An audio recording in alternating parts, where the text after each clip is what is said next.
17 points in 15 minutes. Coming off the bench, you know, you have to start off a little bit harder than starting in the game. So I focus more on being more efficient, not so quick and speedy like usual. Well, if you look at the stats, I mean, all of it says you guys were a much better team inside. I mean, points in the paint were 44-4. You got three players who, you know, if one more player gets a rebound, you have three double-doubles.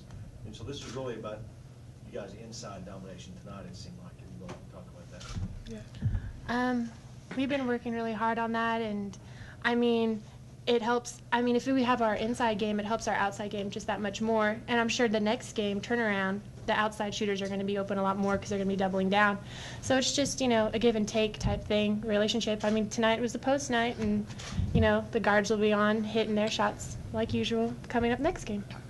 Having a team that can shoot inside and outside is like really great in our game, just because you can't shut down just one position. Because once you shut our inside down, our outside guards can shoot lights out also. Lindsay, talk a little bit about your three-pointers tonight. You went 2 for 4, and it seems like the whole team was pretty good shooting threes.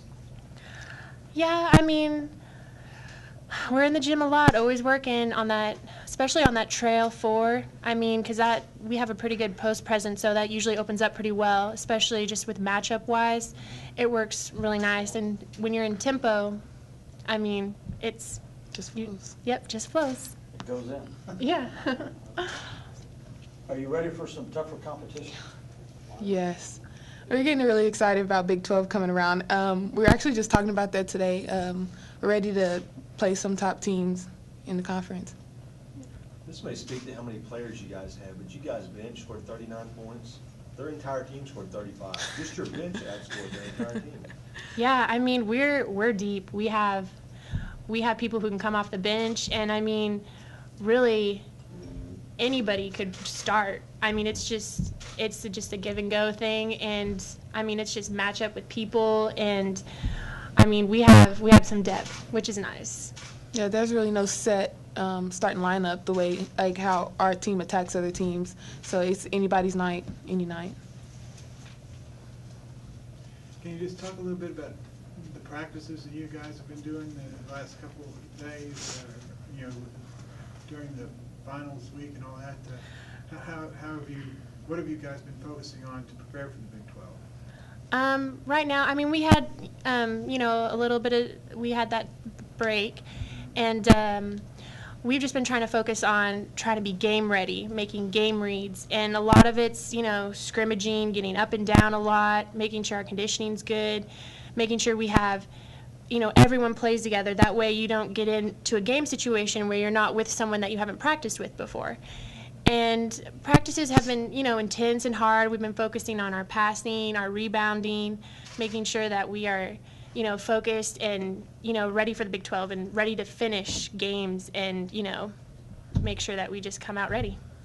And Tony, in practices, with everybody getting as much playing time as you all get, do you guys rotate it with different players in practice so you can get that feeling of confidence with everybody? He tries to switch us up a lot just so we get used to each other, so you don't get in the game. Like me and Vicky, like a lot of our players can actually play the same position. Like our 4 and 5 players can all play 4 or 5. So he rotates us a lot just to get a feel of you have to know each play, you know, in both positions.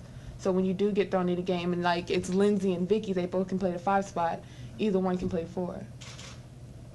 Suppose Coach Littell's first game as not just the interim coach, but like the coach, like the long-term coach. And when he got that interim lifted off his title, Coach Holder called him a rock. Can you talk about how he's been a rock for you guys? He stepped up. I mean, that's really hard to, you know, lose your best friend. And, I mean, they had been together for a long time. And for him to step up and coach, I mean, that's a lot. It means a lot to our team and to the program. And, I mean, I feel like he's going to be a great head coach. And we just, you know, we'll just see how the season goes, you know. Anything else for the girls? Along those same lines, I mean, being that it's been a month now since the crash, I mean, how difficult has it been for you handling that change?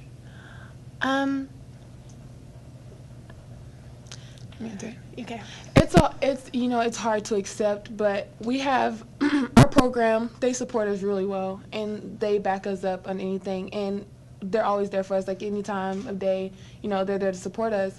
So it's hard to accept, but it's one of those things that you have to keep pushing and keep achieving our goals that we set when they were here, and we're going to keep going with our head coach doing a great job coaching us.